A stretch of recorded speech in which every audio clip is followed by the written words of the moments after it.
स्वस्ति श्री गणेशाय नमः। श्री परमात्मने नमः। यं प्रव्रजन्तमनुपेतमपेतकृत्यं द्वैपायनो विरहकातर आजुहाव।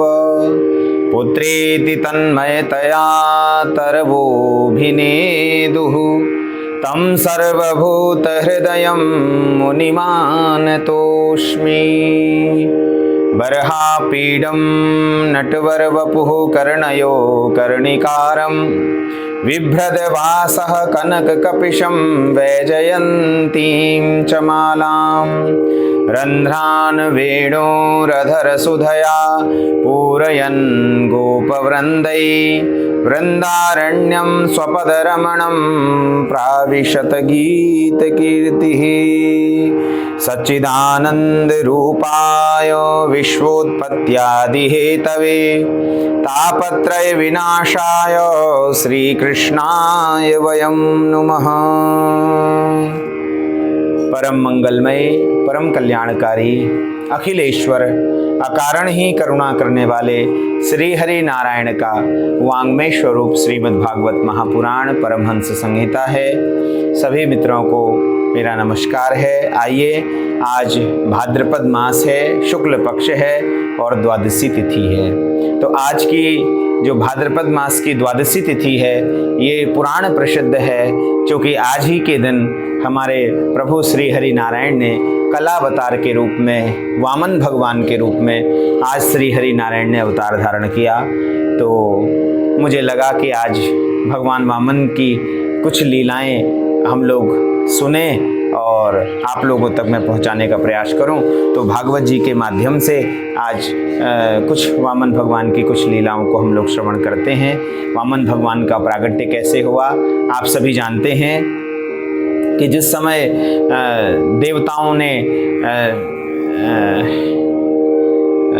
देवताओं के ऊपर जब संकट आया, जब परेशानी आई और सभी असुरों ने मिल करके जब देवताओं पर विजय प्राप्त कर ली, तो देवता बड़े कष्ट को प्राप्त हो गए, बड़े दुख को प्राप्त हो गए।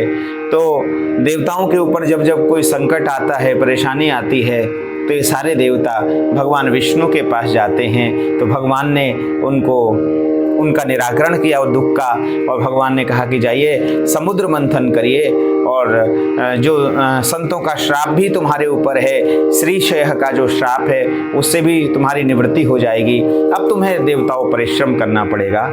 इसलिए सभी देवता मिल करके समुद्र मंथन करने लगे, असुरों को भी साथ में ले लिया। समुद्र मंथन होने लगा और बहुत सारे रत्न उसमें से निकलने लगे। और सबसे पहले तो हलाहल विष के रूप में कालकूट विष की प्राप्ति हो गई। सभी देवता दुखित हो गए। तभी हमारे देवाधिदेव महादेव ने प्रकट होकर के उस विष का निराकरण किया। उसके बाद एक करके धन्वंतरी आदि भगवान प्रकट हुए, और भगवान धन्वंतरी जी ने अमृत का कलश लिया और समुद्र मंथन से वो दिव्य अमृत प्राप्त हुआ। साक्षात भगवान श्री हरि नारायण ने मोहिनी अवतार धारण करके वो अमृत देवताओं को वितरित किया, और असुर उस अमृत से वंचित रह गए। समय आने पर देवता फिर से उस अमृत को पान करके बड़े बल और पराक्रम से संपन्न हो गए, और सारे देवताओं ने उन असुरों को फिर से पराजित कर दिया। और यहाँ तक कि भागवत जी में लिखा है कि बलि आदि सभी असुर मारे गए। तो जिस समय ये बलि आदि सभी असुरों का वध हो गया और देवताओं को फिर से स्वर्ग का साम्राज्य प्राप्त हो गया, तो बस उसी समय शुक्राचार्य जी चल करके आए, और शुक्राचार्य जी के पास में देवादिदेव महादेव की कृपा से एक ऐसा मंत्र है, एक ऐसा मोघ मंत्र है, जिसे महामृत्युंजय मंत्र कहा जाता है, जो मृत संजीवनी के नाम से भी जाना जाता है। तो शुक्राचार्य जी ने अपने सभी असुरों को उन्होंने इस मणि से, जो महामणि है, मंत्र रूपी जो ये मणि था उनके पास में, इस महामणि से, महामृत्युंजय मंत्र से, संजीवनी मंत्र से सभी दैत्यों को उन्होंने पुनः जीवित कर दिया। और जब दैत्य फिर से जागृत हो गए, जीवित हो गए, तो अब शुक्राचार्य जी के पास पहुँचे। शुक्राचार्य जी ने कहा कि देवताओं देखो, दानवों देखो, देवताओं के साथ में नारायण है, तो तुम्हारे साथ में मैं हूँ, तुम्हारे साथ गुरुजी हैं, चिंता मत करना, तुम्हारा कुछ भी अमंगल नहीं होगा। लेकिन बात यह है कि तुम्हें फिर से खोया हुआ वो साम्राज्य प्राप्त हो सकता है, दोबारा से मिल सकता है। लेकिन कैसे मिलेगा? बोले जब यदि तुमने भगवान नारायण पर विजय प्राप्त करना बहुत जरूरी है। देवताओं पर विजय प्राप्त करने से पहले तुमको नारायण को जीतना होगा, नारायण के हृदय को जीतना होगा। तो दैत्यों ने कहा गुरुदेव हम कैसे जीत पाएंगे भगवान नारायण को? कहा नारायण जिसकी पूजा करते हैं, नारायण जिसकी वंदना करते हैं, यदि तुम भी उनकी वंदना करने लगे दैत्यों, तो तुम्हारे ऊपर भी भगवान नारायण प्रसन्न हो जाएंगे, और नारायण तुम पर प्रसन्न हो गए, फिर तुम्हारा ये देवता कुछ नहीं बिगाड़ सकते, तुम्हें स्वर्ग का सिंहासन हम प्राप्त करा देंगे। तो क्या करना होगा उसके लिए? कहा उसके लिए तुम्हें एक देवताओं को पर विजय प्राप्त करने के लिए तुमको पहले ब्राह्मणों की पूजा करनी होगी, ब्राह्मण्य बन जाइए। इसीलिए जिस प्रकार से भगवान नारायण ब्राह्मण्य हैं, विप्र धेनु सुर संत हित लीन मनुज अवतार, विप्र के लिए भगवान ने मनुज अवतार धारण किया, तो उसी प्रकार से दैत्यों तुम लोग भी यदि ब्राह्मणों का पूजन करने लगे और ब्राह्मण यदि तुम पर प्रसन्न हो गए, तो ये समझ लीजिए कि फिर तो सारे देवता तुम्हारा कुछ नहीं बिगाड़ सकते, विष्णु भी तुम्हारा कुछ नहीं बिगाड़ पाएंगे यदि तुमने ब्राह्मणों को प्रसन्न कर लिया। तो अब तो बलि ने खूब ब्राह्मणों का पूजन करना प्रारंभ कर दिया, और सभी ये दैत्य अब ब्राह्मणों का पूजन करने लगे, और विश्वजित यज्ञ करवाया बलि से गुरुदेव ने कि तम ब्राह्मणा भृगवः प्रीयमाणा अयाजयन् विश्वजिता तृणाकम जिगीषमाणं विधिनाभिषिञ्च्य महाभिषेकेण महानुभावाः। और उस विश्वजित यज्ञ में ब्राह्मणों का खूब पूजन किया, खूब पूजन ब्राह्मणों का, खूब सत्कार, खूब पूजन, चरण वंदना, पग धोना, उनको तिलक लगाना, उनकी पूजा करना, 10 विधि उनकी पूजा, और बड़े सुंदर भाव से ब्राह्मणों का जब पूजन किया तो ब्राह्मण तो इतनी जल्दी प्रसन्न हो गए राजा बलि पर, गदगद हो गए, और ब्राह्मणों ने अपने कृपा से एक ऐसा दिव्य रथ राजा बलि को प्रदान कर दिया कि जो कांचनमय रथ था, और उस रथ पर बैठकर कहा कि राजन अगर तुम इस रथ पर बैठ करके देवासुर संग्राम में गए तो निश्चित ही देवता तुमसे पराजित हो जाएंगे। तो ऐसा दिव्य रथ प्रकट हुआ। ततो रथम कांचन पट्टनद्धो हयाश्च हर्यस्व तुरंग वर्णाः ध्वजश्च सिंहेन विराजमानो हुतासनादास हविर्भिरिष्टात्। उस अग्नि से वह दिव्य रथ प्रकट हो गया। ब्राह्मणों ने कहा ये हमारे तप का बल है, और इस रथ को आप स्वीकार करिए राजा बलि। और राजा बलि ने वो दिव्य रथ पर आरूढ़ हो गए। अथारोह्यम रथम दिव्यम भृगु दत्तम महारथः सुस्रग्धरोथ सनय्यः धन्वी खड्गी धृतेषुधिः।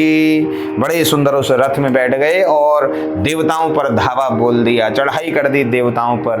और जैसे ही देवताओं पर चढ़ाई करी तो सभी देवता अब तो मारे मारे भागने लगे। फिर से सारे देवता राजा बलि से, असुरों से पराजित हो गए, फिर भागने लगे, और अब तो अपने गुरुदेव के पास में पहुंचे। गुरुदेव ने कहा, बृहस्पति जी ने ध्यान में देखा, कहा हे देवेंद्र, हे देवराजेंद्र, ये बलि ने ब्राह्मणों का इतना पूजन, इतना वंदन किया है कि ब्राह्मणों की कृपा से अब इसको हराना, पराजित करना संभव नहीं हो पाएगा। तो क्या करें? कहा अब तो आप अपनी माता अदिति के पास में चल करके जाइए, वही माता अदिति कुछ कृपा कर पाएंगी। इसलिए देवता तो भागे माता अदिति के पास में, और वहाँ जा करके देवताओं ने माता अदिति को प्रणाम किया है, और माता ने बच्चों का हाल पूछा अदिति पुत्र हैं ये देवता। अदिति माता ने हाल पूछा तो देवताओं ने सब कुछ बता दिया कि माँ ऐसे ऐसे हमको असुरों ने हमारे स्वर्ग से हमको बाहर खदेड़ दिया है, माँ कृपा कर दीजिए। तो तब उसी समय माँ तो बड़ी कृपालु होती है, माँ तो बड़ी दयालु होती है।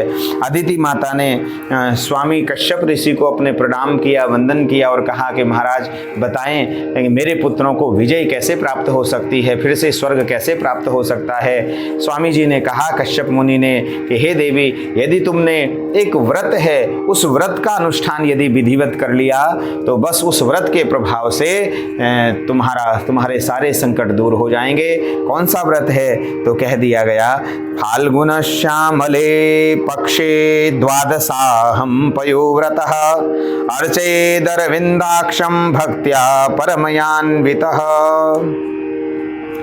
फाल्गुन मास में ये व्रत किया जाता है, श्यामल मास में शुक्ल पक्ष की द्वादशी तक इस व्रत को किया जाता है और इस व्रत का नाम है पयोव्रत। 1 वर्ष पर्यंत ये व्रत चलता है। इसलिए यदि देवी काश्यपी, हे अदिति, यदि तुमने इस व्रत को कर लिया, पयोव्रत को कर लिया, तो तुम्हारे सारे संकट भगवान विष्णु की कृपा से दूर हो जाया करेंगे। इसलिए उस समय माता अदिति ने फिर इस पयोव्रत को किया है। सज्जनों माताओं, इस पयोव्रत में क्या करना होता है? इस पयोव्रत में केवल दूध का आहार लेना होता है, केवल दुग्ध पीना होता है और बस थोड़ा सा दूध पीना होता है और उसी दूध से वर्ष पर्यंत अपना प्राणों का निर्वाह करना पड़ता है और भगवान विष्णु का पूजन करना पड़ता है। अर्चेद अरविंदाक्षम, अरविंदाक्ष भगवान जिनके कमल जैसे नेत्र हैं, ऐसे भगवान विष्णु का पूजन इसमें करना होता है। तो इसी प्रकार से अब माता अदिति ने भगवान विष्णु का बड़ा सुंदर पूजन किया है। भगवान विष्णु को वंदन करती है माता अदिति। नमस्तुभ्यं भगवते पुरुषाय महीयसे सर्वभूत निवासाय वासुदेवाय साक्षिणे नमो व्यक्ताय सूक्ष्माय प्रधानो पुरुषाय च चतुर्विंशत् गुणज्ञाय गुणसंख्यान हेतवे नमो द्विशीर्ष्णे त्रिपदे चतुःश्रृंगाय तन्वते सप्तहस्ताय यज्ञाय त्रयी विद्यात्मने नमः। नमः शिवाय रुद्राय नमः शक्तिधराय च सर्वविद्याधिपतये भूतानां पतये नमः। नमो हिरण्यगर्भाय प्राणाय जगदात्मने योगेश्वर शरीराय नमस्ते योग हेतवे नमस्ते आदिदेवाय साक्षीभूताय ते नमः। नारायणाय ऋषये नराय हरये नमः। इस प्रकार से भगवान नारायण को कहती हैं माता अदिति कि आप ही शिव हैं, आप ही ब्रह्मा हैं, आप ही शक्ति हैं, आप ही नारायण हैं, आप युगादि सच हैं, आप अनंत हैं, आप अनंत ऐश्वर्य से संपन्न भगवान। आप मेरे संकट को दूर करने के लिए मेरे घर में पुत्र के रूप में आप ही चल करके आ जाइए और आप उपेंद्र बन करके भगवान मेरे घर में चल करके आए, जिससे कि मेरे बच्चों का संकट दूर हो जाए। और इस प्रकार से माता अदिति व्रत करने लगी। व्रत का समय चलने लगा। बस उसी समय सांझ के समय जैसे ही सूर्यास्त होने से पूर्व ही व्रत को का पारायण करने के लिए माता अदिति रोज थोड़ा सा दूध लेती और बस उस दुग्ध को अपने ओष्ठों से लगा लेती, छुआ लिया करती थी और बस व्रत पूर्ण हो जाता उसका। तो देवताओं ने कहा माँ तो दूध पीती भी नहीं है और इतना सा दूध फिर क्यों जिह्वा पर लगा लेती है, क्योंकि अगर तू इतना भी नहीं करेगी तो और जल्दी हो सकता है तेरा व्रत फलीभूत हो जाए। मैया ने कहा देवताओं मैं ऐसा तो कर लेती कि तनिक भी दूध में स्पर्श भी नहीं करती, लेकिन अगर मैं ऐसा न कर पाई तो मेरे ऊपर अभिमान हो जाएगा, मुझे अपने ऊपर अभिमान हो जाएगा कि देखो तनिक सा भी मैंने दूध नहीं लिया, केवल वायु का आहार लेकर मैं व्रत करती रही, तो कहीं मेरे भीतर किंचित भी अभिमान न आने पाए। उस अभिमान को का वध करने के लिए, उस अभिमान को खत्म करने के लिए ही मैं थोड़ा सा दूध नियम पूर्वक ले लेती हूँ और केवल उसका स्पर्श मात्र कर लेती हूँ। बस इसी बात से भगवान श्री हरि नारायण प्रसन्न हो गए और कालांतर में सज्जनों माताओं जब भाद्रपद का महीना आया तो भाद्रपद मास आया, शुक्ल पक्ष आया और श्रवण नक्षत्र आया। दोपहर के ठीक 12 बजे अभिजित मुहूर्त में भगवान भगवान श्री हरि नारायण ने कलावतार के रूप में, अंशावतार के रूप में अपने दिव्य रूप को भगवान ने दिव्य रूप में हमारे श्री हरि नारायण, आज ही का वो दिन था, भाद्रपद मास शुक्ल पक्ष द्वादशी तिथि। और देखो ये भाद्रपद मास कितना पवित्रतम मास है सज्जनों माताओं। इस भाद्रपद मास के कृष्ण पक्ष की अष्टमी में हमारे श्री बांके बिहारी जी प्रकट होते हैं, हमारे भगवान का प्रागट्य होता है। फिर शुक्ल पक्ष के आते आते भाद्रपद शुक्ल पक्ष के चतुर्थी तिथि को भगवान गणपति जी का प्रागट्य हो जाता है, भगवान गजानन हमारे जीवन में प्रकट हो जाते हैं। धन्य हैं हम लोग, हमारी भारतीय परंपरा में कैसे कैसे देवताओं का प्रागट्य है, कितनी अद्भुत तरीके से। और ये भाद्रपद मास तो इतना पवित्र मास है, भगवान गणपति का प्रागट्य कृष्ण शुक्ल पक्ष चतुर्थी को, और तत्पश्चात फिर अष्टमी शुक्ल पक्ष की अष्टमी आते ही भगवती राधिका का प्रागट्य हो जाता है, वृषभानु लली प्रकट हो जाती हैं, हमारी श्री जी का प्रागट्य हो जाता है, तप्त कांचन गौरांगी, ऐसी भगवती का प्रागट्य होता है जो योग माया हैं, जो राजराजेश्वरी हैं, ऐसी भगवती राधिका हैं, राधिका जी का प्रागट्य होता है। और फिर द्वादशी जैसे ही चल करके आती है, तो आज द्वादशी के दिन हमारे भगवान श्री हरि नारायण ही पुनः वामन भगवान बन करके प्रकट हो जाते हैं। तो उसी समय यह सुंदर मुहूर्त चल करके आया, विजया द्वादशी का दिन आया, भाद्रपद मास आया, शुक्ल पक्ष आया, और ठीक दोपहर के समय अभिजीत मुहूर्त में श्रवण नक्षत्र के समय भगवान श्री हरि नारायण वामन भगवान के रूप में प्रकट हो गए। बोलिए वामन भगवान की जय। श्री हरि नारायण वामन भगवान हमारे प्रकट हो गए, और इतना सुंदर दिव्य भगवान का वह दिव्य रूप था। इत्थम वीरंचस्तुतकं कर्म वीर्यः प्रादुर्बभूवामृतभूरदित्यां चतुर्भुजः शंख गदाब्ज चक्रः पिशंगवासा नलिनायते क्षणः। सुंदर भगवान विष्णु के रूप में, चतुर्भुज रूप में श्री हरि नारायण का जब प्रागट्य हो गया वामन भगवान के रूप में, तो उस समय भगवान की चार भुजाएं खिदी, चारों भुजाओं में चतुर्भुजः शंख गदाब्ज चक्रः, शंख चक्र गदा पद्म धारण किए हुए श्री हरि भगवान नारायण जब प्रकट हो गए, तो सभी देवता भगवान की स्तुति करने लगे। माँ ने कहा प्रभु बालक रूप में प्रकट हो जाइए, वामन भगवान के रूप में आप प्रकट होइए। और देखते ही देखते भगवान श्री हरि नारायण सबकी प्रार्थना करते हुए भगवान दो भुजाओं वाले वामन के रूप में भगवान प्रकट हो गए। और भगवान ने इच्छा करी है कि हे माँ, हे पितु, गुरु जी को बुलाइए और हमारा आप यज्ञोपवीत संस्कार कराइए। अब भगवान का यज्ञोपवीत संस्कार होने लगा। तम बटुम वामनम दृष्ट्वा मोदमाना महर्षयः कर्माणि कारयामासुः पुरस्कृत्य प्रजापतिं तस्योपनीयमानस्य सावित्रीं सविता ब्रवीत् बृहस्पतिर्ब्रह्मसूत्रं मेखला कश्यपो ददात्। तो उस समय सविता देवता स्वयं सूर्य भगवान ने वामन भगवान को गायत्री का उपदेश किया है, बृहस्पति भगवान ने यज्ञोपवीत पहना दी भगवान वामन को, कश्यप जी ने मेखला प्रदान कर दी है, पृथ्वी माता ने मृग चर्म प्रदान कर दिया है, और चंद्रमा ने दंड दे दिया है, अदिति माता ने कौपीन धारण करा दी है वामन भगवान को, आकाश ने छत्र प्रदान कर दिया, ब्रह्मा जी ने कमंडलू दे दिया है, सप्त ऋषियों ने कुसा प्रदान कर दिया है, सरस्वती ने रुद्राक्ष की माला भगवान विष्णु को वामन भगवान को प्रदान कर दी है, और कुबेर ने भिक्षा का पात्र दे दिया है, और साक्षात भगवती अन्नपूर्णा जगदम्बिका ने प्रकट होकर के भगवान विष्णु को भिक्षा दे दी है, भिक्षा के पात्र में भगवान के भिक्षा प्रदान कर दी है। लेकिन गुरुदेव ने कहा था, गुरुदेव बृहस्पति ने कहा था कि हे वामन, इतनी सी भिक्षा से हमारा काम नहीं चलेगा, हमें तो हमारे चरणों में तो तुम त्रैलोकी का साम्राज्य ला करके डाल दीजिए। भगवान, तो ये त्रैलोकी का साम्राज्य मैं कहाँ से लेकर के आपके ले आऊँगा?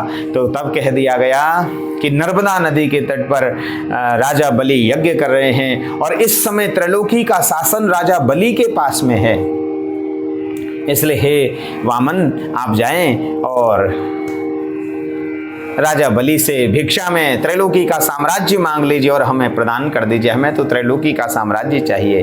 और भगवान विष्णु जब जाने लगे तो साक्षात देवादिदेव महादेव भोलेनाथ भी प्रकट हो गए। भगवान शंकर ने कहा कि जो जगत नियंता हैं, जो जगत का पालन करने वाले श्री हरि नारायण हैं, ऐसे भगवान को भिक्षुक बना करके तुम लोग भेज रहे हो। हमें तो शंका है जो सबको देने वाला दाता है वो भिक्षुक के रूप में कैसे, इन्हें भिक्षा मांगनी भी आएगी कि नहीं। तो भगवान शंकर ने कहा भगवान वामन के कान में चुपके से कि प्रभु हम आपको भिक्षा के थोड़े गुण बता देते हैं, क्योंकि हम साधु हैं, हम अवगढ़ दानी हैं, इसलिए हम आपको थोड़ा भिक्षा के गुण बता देते हैं। इसलिए भगवान शंकर ने कुछ भिक्षा के गुण बता दिए। कहा प्रभु जब भिक्षा मांगने जाया जाता है तो सबसे पहले जा करके जो घर की मालकिन होती है उसकी बढ़ाई की जाती है, उसके मायके की बढ़ाई, उसके ससुराल की बढ़ाई, उसके घर के लोगों की बढ़ाई की जाती है, और तब भिक्षा में थोड़ा अच्छा कुछ सामग्री प्राप्त हो सकती है। तो ये सारी बातें भगवान शंकर ने भगवान वामन को बता दी हैं, भिक्षा का गुण बता दिया, कैसे भिक्षा ली जाती है। और अब भगवान श्री हरि नारायण हमारे वामन भगवान भिक्षा मांगने के लिए पहुंच गए हैं राजा बलि के साम्राज्य में। और जैसे ही बलि के साम्राज्य में भगवान वामन का पहुंचना हुआ और भगवान वामन ने जैसे ही आवाज़ लगाई, द्वार पर पहुंच करके राजा बलि के कि नारायण हरि नारायण हरि नारायण हरि नारायण नारायण की आवाज़ लगाते हुए, उद्घोष करते हुए नारायण शब्द का श्री हरि वामन भगवान पहुंच गए। और जैसे ही बलि के कानों में ये दिव्य गूंज, ये दिव्य ध्वनि भगवान के मुखारविंद से प्रकट ये शब्द पड़े हैं, तो बलि यजन कर रहे थे, उस समय यज्ञ कर रहे थे बलि। भगति सहित बड़ आहुति दीन्हा, भक्ति के साथ में आहुतियाँ प्रदान कर रहे थे। तो बस उसी समय पहुँचना हो गया भगवान वामन का, और वो शब्द पड़े हैं राजा बलि के कानों में, तो बलि तो बड़े स्तंभित चकित हो गए। ऐसा शब्द, ऐसे सुंदर वाक्य तो आज तक मैंने कभी नहीं सुने। इसलिए जाओ भाई, अपने पार्षदों को भेज दिया है कि जाइए, द्वार पर कोई भिक्षुक याचक आया है, उसे कुछ दान दे करके आइए। और द्वार पर जो दान देने के लिए जाता है बलि के कहने से, वो द्वार पर ही खड़ा रह जाता है, वो वापस लौट करके नहीं आता, क्योंकि भगवान का इतने दिव्य थे, परम दिव्य थे, जो सच्चिदानंद रूप हैं। ना भावो विद्यते सतः, सत का अभाव नहीं है जिनमें, अर्थात जो सदैव हैं, सदा के लिए हैं, सदा से हैं, ऐसे भगवान का जो दर्शन करता वामन भगवान का, वो तो स्तंभित रह जाता, चकित सा रह जाता, आंखें फाड़ फाड़ करके भगवान को देखने लगता। इतना दिव्य भगवान का वो दिव्य रूप था। तो जैसे ही भगवान का वो दर्शन करने लगता, वो लौट करके नहीं आता। बलि ने कहा कि आधा घंटा हो गया, इतनी देर से हमने भेजा है और लौट करके ये कोई नहीं आते हैं, एक चले कहाँ जाते हैं, भिक्षा देने जाते हैं। तो बलि ने कहा कि हम ही स्वयं जा करके देखेंगे।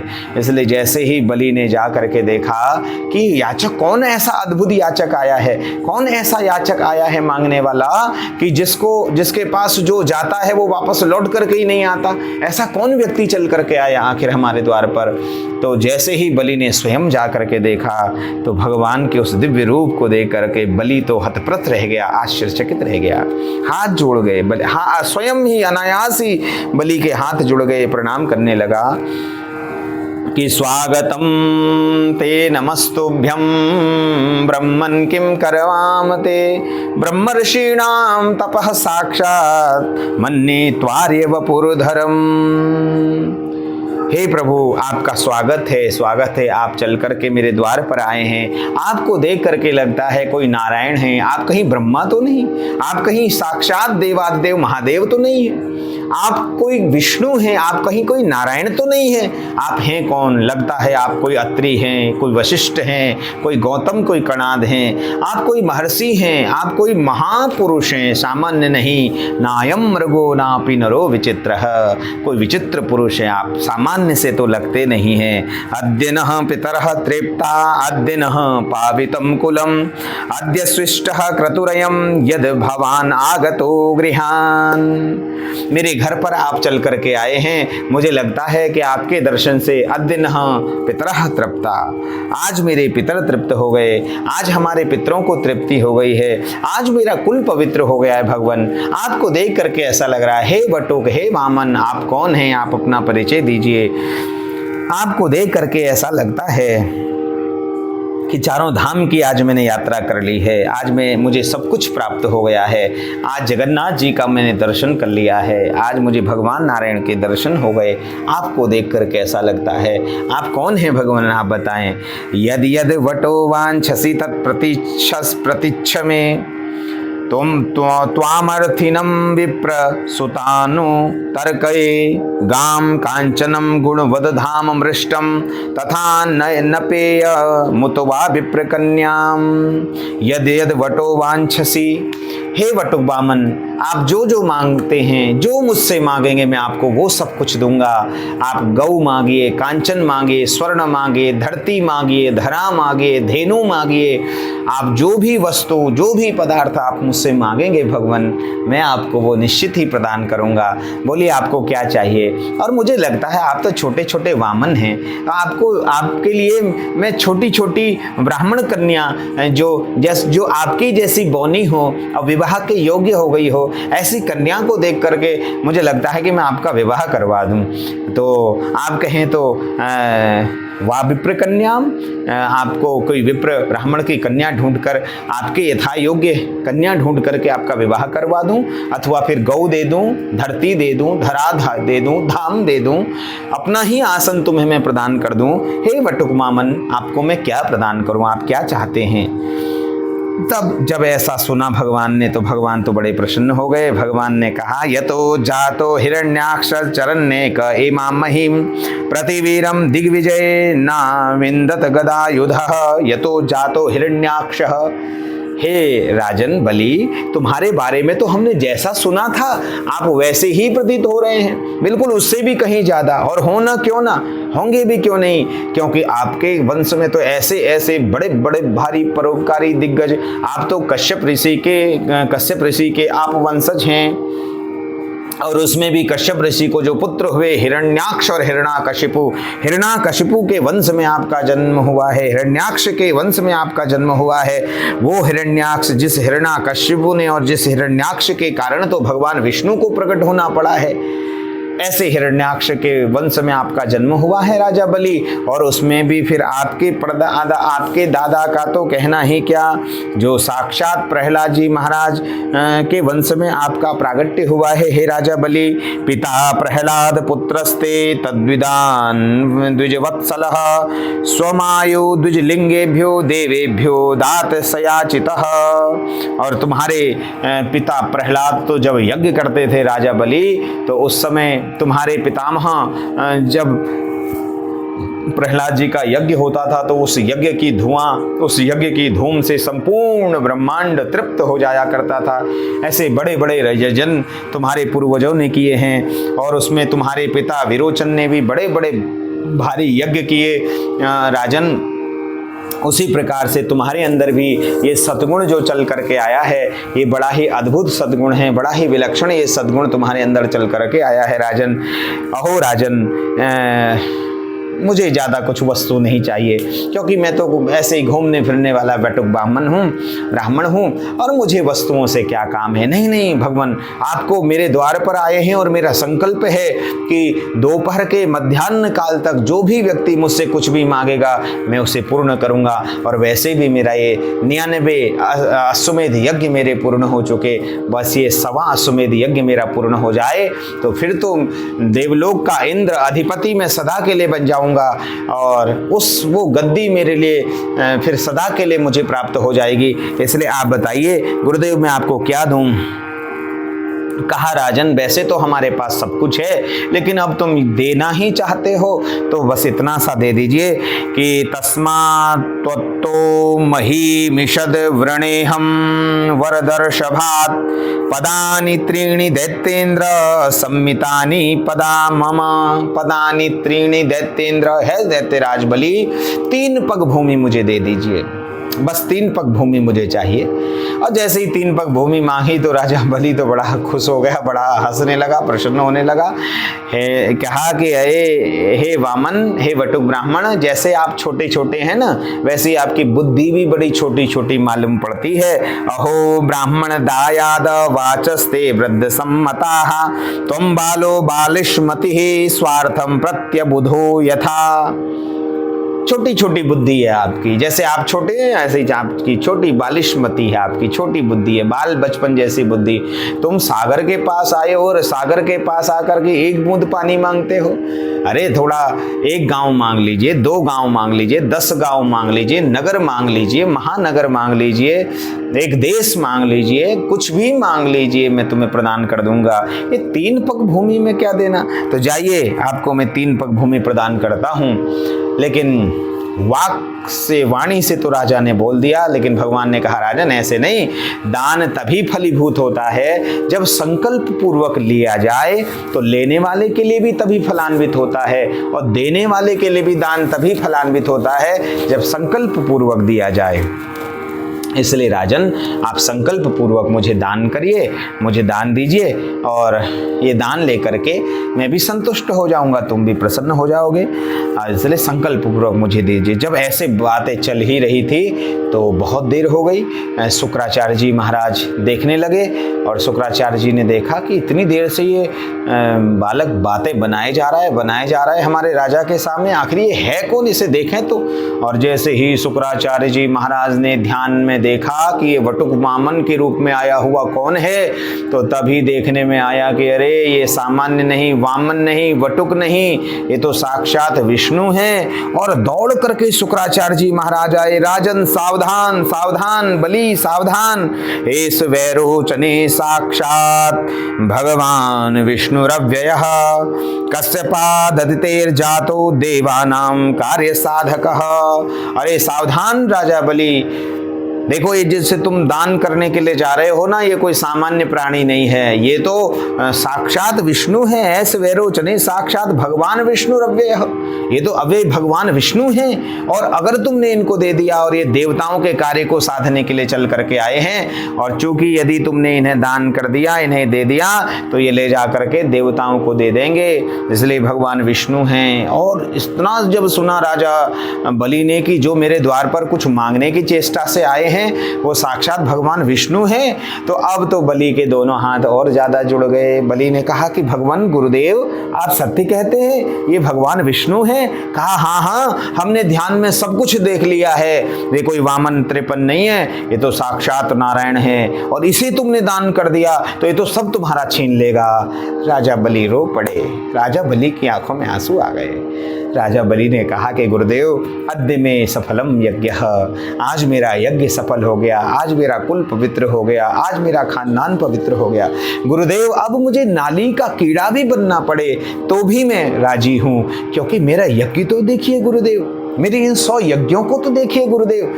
मेरे यज्ञ के कारण आज भगवान को वामन बन करके आना पड़ा, भिक्षा का पात्र हाथ में लेकर के, और मुझसे भिक्षा में 3 पग भूमि मांगने के लिए भगवान को आना पड़ा। तो ऐसे मेरा यज्ञ का महत्व तो देखिए गुरुदेव, मेरा इतना बड़ा यज्ञ है कि गुरुदेव अब मैं, ये भगवान हो तो भी मैं इनको दान करूंगा, और केवल ये वटुक ब्राह्मण हैं तो भी मैं इनको दूंगा, क्योंकि यदि भगवान है तो साक्षात भगवान मेरे द्वार पर मांगने के लिए आया है, तो ऐसे भगवान को कौन कुछ नहीं देगा। इसलिए भगवान है तो भी मैं इनको दूंगा, और नहीं है ये याचक हैं तो बस थोड़ी सी 3 पग भूमि लेकर के चलते बनेंगे, चले जाएंगे, लेकिन मैं गुरुदेव दान तो जरूर करूंगा। गुरुदेव ने समझाया, राजन ये छल हो रहा है तुम्हारे साथ में, ये भगवान विष्णु हैं, ये छलिया विष्णु है, ये सब कुछ छीन करके तुम्हारा ले जाएंगे।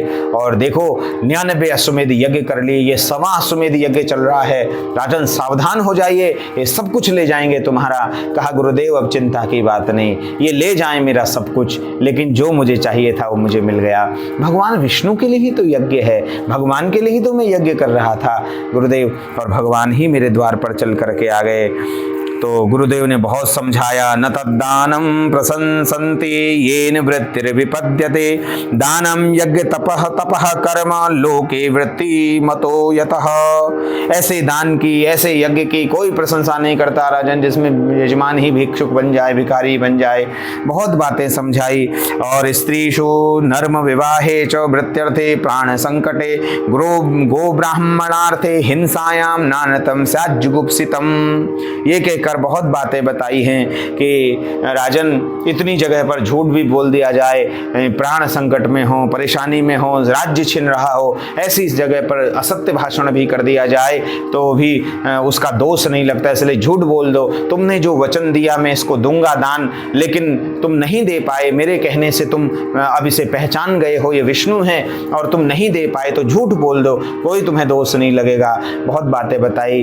तो बलि रोने लगे, गुरुदेव भगवान के सामने मैं कैसे असत्य भाषण कर सकता हूँ, कैसे विष्णु के आगे मैं झूठ बोल सकता हूँ, जो स्वयं सत्य नारायण है, जिसने सब कुछ दिया है भगवान, उसको मैं कैसे उसके सामने से मुकर जाऊं। इसलिए भगवान अब तो मेरे दोनों हाथों में लड्डू है, यदि ये भगवान है तो भी मैंने भगवान को दिया और इस बात से मेरा यश सम्मान फैलेगा दुनिया में। और यदि ये छोटे वामन के रूप में है तो भी ये दान लेने के लिए आए हैं तो भी मैं इन्हें दूंगा तो भी मुझे यश प्राप्त होगा, मैं इन्हें देता हूँ तो भी यश प्राप्त होता है।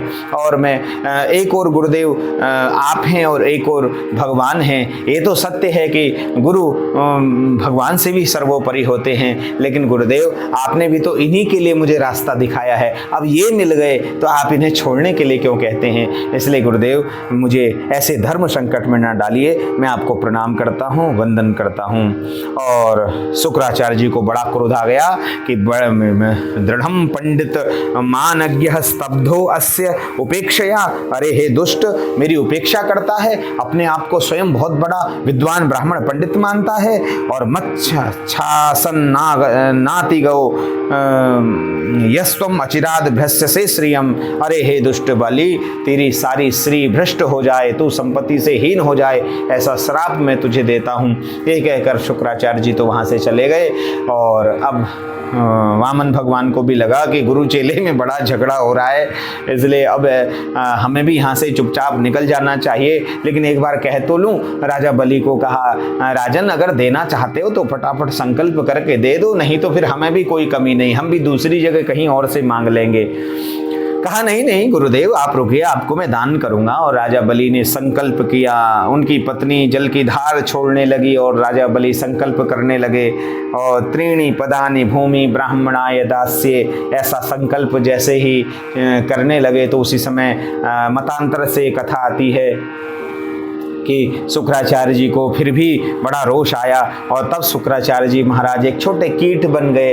और कीट बन करके जहाँ से वो जल की धार उनकी पत्नी उसमें उनके हाथ में छोड़ रही थी, बस उसी पात्र में आकर के उसके ठूंठी पर आकर के कीट बन करके घुस गए। पानी नहीं गिरेगा तो संकल्प ही नहीं होगा। तो भगवान विष्णु समझ गए कि पानी क्यों नहीं गिर रहा है, शुक्राचार्य जी आकर के वहाँ बैठ गए हैं। तो तभी भगवान ने एक लंबी सी कुसा ली और राजा बलि से कहा कि राजन लगता है कोई तिल वगैरह है, कुछ रुक गए हैं तुम्हारे इस जल के पात्र में, तो अभी कुसा डाल देते हैं सो वो तिल सब ठीक हो जाएंगे, हट जाएंगे। तो जैसे ही कुसा डाला गया शुक्राचार्य जी की एक आंख में वो चला गया और तिल मिलाते हुए वहाँ से शुक्राचार्य जी भागे हैं। और पुनः फिर से दान का संकल्प किया गया सज्जनों माताओं, और दान का दिव्य संकल्प हुआ है। वामनाय ददावेनाम अर्चितोदकपूर्वकम विंध्यावली सदागत्य पत्नी जालक मालिनी। सुंदर सी विंध्यावली आदि सब लोगों ने मिलकर के संकल्प किया, भगवान को दान किया है। और जैसे ही बलि ने संकल्प को धरती पर छोड़ा है, बस उसी समय भगवान विराट हो गए। और विराट बन करके भगवान विष्णु ने कहा कि राजा बलि देख, अब 3 पग भूमि का संकल्प तूने मुझे किया है कि कैसे बन करके नापूं, छोटा बन करके नापूं कि बड़ा बन करके तुम्हारी भूमि को मैं नापूं। बलि ने कहा जो मर्जी भगवान, हम तो संकल्प कर चुके हैं, जैसा भी हम संकल्प कर चुके हैं, और जो भी जैसे भी आपको इच्छा हो वैसे आप नाप लीजिए भगवान। तो उसी समय भगवान अणोर अणियान महतो महियान विराट हो गए भगवान, क्षुद्र से छोटे से बड़े हो गए भगवान, अनंत हो गए भगवान विष्णु। और अनंत होकर के भगवान ने एक पग बढ़ाया और एक पग में भगवान ने अतल वितल रसातल धरातल पाताल धरणी सबको एक पग में भगवान ने समस्त धरती से नीचे के लोगों को नाप लिया। और दूसरे पग में भगवान ने ऊपर की तरफ पग बढ़ाया, भूर्भुवः स्वः महा जनः तपः सत्यम, सत्यलोक तक भगवान ने चरण बढ़ाया और सत्यलोक का भी भेदन करके भगवान आगे पहुंच गए और ऊपर ब्रह्मांड कटह का भेदन कर दिया। और भगवान ने ब्रह्मांड कटह का भेदन किया तो उसी समय ब्रह्मांड विवर से सुंदर सी जल की धार प्रकट हो गई। भगवान वामन के चरणों का प्रक्षालन करती हुई वो विधाता ब्रह्मा के कमंडल में वो जल की धारा का प्रवेश हो गया। और यही बाद में भगवती गंगा कहलाई हैं। बोलिए गंगा मैया की जय, बोलिए वामन भगवान की जय। तो यही बाद में फिर गंगा मैया कहलाई हैं सज्जनों माताओं। और वामन भगवान ने कहा कि बलि, तब तक भगवान के अनुचर जय विजय आदि सभी प्रकट हो गए। भगवान ने कहा ये बलि झूठा है तू, असत्य भाषण किया है तूने, केवल 3 पग भूमि का संकल्प तूने किया और केवल 2 पग भूमि तू दे पाया, तीसरा पग कहाँ रखें। एक पग में संपूर्ण धरती से नीचे के लोक माप लिए गए, अतल वितल सदातल सिद्धियां, अष्ट सिद्धियां, 9 निधियां, सब कुछ भगवान ने अपने 2 पगों में सब कुछ माप लिया है। कुछ भी एक धूल का कण भी शेष नहीं रहा। अतल वितल सुतल रसातल धरातल पाताल भूर्भुव स्व महाजना तपः सत्यम, मनुष्य जीव जंतु चराचल जलचल थरचल नभचर नाना सब कुछ भगवान ने नाप लिया है। अब तो कुछ शेष ही नहीं रहा। तो बोलो बलि अब क्या करोगे, तुम हमारे कर्जदार हो गए, इसलिए बांध दीजिए इस राजा बलि को। और भगवान के पार्षद राजा बलि को बांधने लगे तो उसी समय राजा बलि के भी गण दौड़े दौड़े भगवान को के ऊपर प्रहार करने के लिए चले आए वामन भगवान के ऊपर। तो बलि ने सावधान होकर के कहा कि सावधान, इस समय हम विपद काल में हैं, क्योंकि गुरुदेव भी श्राप दे करके चले गए हैं और हम लोग भगवान को वचन दिए और वो वचन भी पूर्ण नहीं कर पाए हैं। इसीलिए अभी यदि हम भगवान से युद्ध करने लगे तो सब कुछ हमारा समाप्त हो जाएगा। इसलिए हे राजन, राजा ने कहा, बलि ने कहा कि इस समय पर हमें अब युद्ध नहीं करना, अब तो हमें हाथ जोड़ करके खड़े रहना है। इसलिए विपद काल में धैर्य धारण करना चाहिए। विपद काल में धीरज धारण किया राजा बलि ने, हाथ जोड़ करके प्रणाम किया राजा बलि ने और भगवान को कहा कि भगवान एक प्रश्न आपसे पूछना चाहता हूँ। क्या बात है बलि, पूछो। बलि ने कहा कि भगवान दान देने वाला बड़ा होता है या दान बड़ा होता है। तो भगवान ने कहा कि दान तो दान है लेकिन दान देने वाला बड़ा होता है। भाई चीज़ें तो सबके पास होती हैं लेकिन दान की वस्तु बड़ी नहीं होती, दान देने वाला बड़ा होता है। कहा भगवान अभी तो आपने दान लिया है, दान की है मैंने चीज़ें, और दानी तो अभी आपके सामने खड़ा है। तो ये जो दानी है ना, इसको भी आप स्वीकार कर लीजिए। तो तीसरा पग कहाँ रखें। तो राजा बलि ने कहा कि भगवान कृपा कर दीजिए और अपने तीसरे पग को हमारे सिर के ऊपर रखिए। पदम तृतीयम कुरुषीष्णि में निजम। हे भगवान, आप अपने तीसरे पग को हमारे सिर के ऊपर धारण कराइए। मेरे सिर के ऊपर यद्युत्तम श्लोक भवान ममेरितम वचो व्यलेकम सुरवर्य मन्यते करोम्यर्तम तन्न भवेत् प्रलंभनम पदम तृतीयम कुरुषीष्णि में निजम। भगवान धन बड़ा नहीं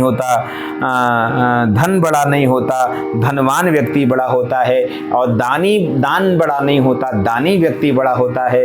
तो अभी दानी तो आपके समक्ष खड़ा है, इसलिए आप मेरे सिर के ऊपर तीसरा पग धारण करिए और तीसरा पग आप मेरे सिर के ऊपर रख लीजिए, तो 3 पग हो जाएगा, आपका पूर्ण हो जाएगा। तो इतना कहते ही भगवान श्री हरि नारायण बड़े प्रसन्न हो गए। सज्जनों माताओं मित्रों, भगवान को बहुत प्रसन्नता हुई और भगवान ने तीसरा पग बलि के सिर के ऊपर रखा है और कहा कि बलि, हम तो तुझे मारने के लिए गए, तेरा सब कुछ लूटने के लिए आए, और तेरे मुख पर किंचित भी आक्रोश नहीं आया, तेरे ऊपर बिल्कुल भी हमारे लिए क्रोध नहीं आया। कितने बड़े दानी हो बलि आप, इसलिए बताओ क्या वरदान चाहते हो। तो भगवान ने बलि को कहा कि हे बलि, अब हम तुम्हें सुतल लोक का अधिपति बनाते हैं और बाद में फिर आपको हम स्वर्ग का अधिपति जरूर बनाएंगे, क्योंकि तुम्हें हम वरदान देते हैं। ये 1.25 यज्ञ भी तुम्हारा अश्वमेधपुर में हुआ है, ये वरदान हम तुमको प्रदान करते हैं। और बाद में फिर हम तुम्हें समय आने पर किसी मनवंतर में फिर से नए मनवंतर में आपको हम जिस समय पर आगामी 8वां मनवंतर आएगा, अभी 7वां मनवंतर चल रहा है, तो आगामी जब 8वां मनवंतर आएगा, अष्ट मनवंतर में अभी 7वां मनवंतर चल रहा है और 7वें सप्तमे वैवस्वत मनवंतर है, 7वां भी वैवस्वत नाम का मनवंतर चल रहा है और उसमें भी 28वां कलयुग चल रहा है। तो 71 कलयुग आते हैं हर मनवंतर में, 71 सतयुग आते, 71 द्वापर, तो अभी तो बहुत सारे कलयुग ही बाकी हैं, बहुत सारे सतयुग आने, द्वापर त्रेता युग आने बाकी हैं। तो आगामी 8वें मनवंतर जब चल करके आएगा तो उस समय भगवान राजा बलि को श्री हरि नारायण वामन भगवान फिर उन्हें स्वर्ग का अधिपति बनाएंगे, देवराज इंद्र के रूप में उन्हें बिठाएंगे। और इस समय पर जो बलि हैं वो सुतल लोक के अधिपति हैं और भगवान भी सुतल लोक के में जा कर के बलि के द्वारपाल बने हैं, ऐसी कथा भागवत जी में चल करके आती है। और तब लक्ष्मी जी बलि को भाई बना करके उन्हें राखी रक्षाबंधन बांधने के लिए गई हैं और तब अपने भगवान को वहाँ से छुड़ा करके लेकर के आई हैं। तो ऐसे दानियों का, सज्जनों माताओं, कभी बटुआ खाली नहीं होता। जो दान करते हैं, जो सत्कर्म करते हैं, जो पुण्य कर्म करते हैं, हम अपने दान से, हम अपने यज्ञ से, हम अपने पुण्य कर्म से भगवान को भी बौना बना सकते हैं, भगवान को भी अपने नियंत्रण में ले सकते हैं। इसलिए हमारे यहाँ एक संत हुए, साधु हुए, जिनका नाम था वशिष्ठ जी महाराज। वशिष्ठ, जिन्होंने अपने इष्ट को अपनी भक्ति से अपने वश में कर लिया है। कैसी उन्होंने दृढ़ भक्ति की होगी अपने इष्ट के प्रति कि अपने इष्ट को ही जिन्होंने अपने वश अनुगत कर लिया।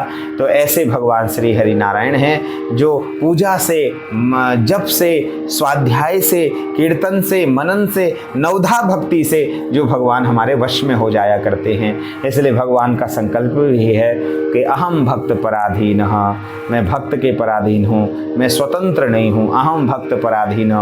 संत लोग गाते भी हैं, भगत के वश में हैं भगवान। तो भगवान भक्त के वश में हो जाया करते हैं, बस प्रेम से, भक्ति से, श्रद्धा से, दया से। तो ये सब चीज़ें अपने जीवन में हमको उतारनी चाहिए। ये वामन भगवान के प्रागट्य का यही हेतु है सज्जनों माताओं कि परित्राणाय साधूनाम विनाशाय च दुष्कृताम धर्म संस्थापनार्थाय संभवामि युगे युगे। भगवान का संकल्प ही है गीता में कि जब जब होए धर्म की हानि, जब भगवान कहते हैं यदा यदा ही धर्मस्य ग्लानिर्भवति भारत, धर्म की ग्लानि होने लगती है, धर्म की हानि होने लगती है, धर्म का क्षय होने लगता है और अधर्म का अभ्युत्थान होने लगता है, तो उस समय भगवान प्रकट होते हैं। और उस समय भगवान का प्रयोजन क्या होता है? परित्राणाय साधूनाम, संत जनों का परित्राण के लिए भगवान प्रकट होते हैं। भगवान के अलग अलग अवतार होते हैं। अंशावतार भगवान का होता है, अंशांशावतार भगवान के होते हैं, कलावतार भगवान के होते हैं, पूर्णावतार भगवान का होता है। तो ये जो वामन अवतार है भगवान का भागवत जी के 8वें स्कंध में और वामन पुराण में, तो ये कलावतार है भगवान का। और पूर्ण अवतार के रूप में भगवान श्री कृष्ण और भगवान प्रभु श्री राम जी प्रकट होते हैं और कलावतार के रूप में ये भगवान वामन प्रकट होते हैं। जैसे मत्स्य भगवान हैं, वामन भगवान हैं और वराह भगवान हैं। अपने कार्य की सिद्धि के बाद फिर ये भगवान फिर से तिरोभूत हो जाते हैं, फिर से स्वधाम में अपने चले जाते हैं। अपना जो इनका चिन्मय धाम है, अपना जो भगवान का जो शाश्वत धाम है, उस धाम में भगवान सदैव निवास करते हैं। और ऋषि मुनियों ने, योग दृष्टा ऋषियों ने, मंत्र दृष्टा ऋषियों ने अपने मंत्रों के माध्यम से, अपने ज्ञान के माध्यम से भगवान के उन चिन्मय धामों का दर्शन किया है।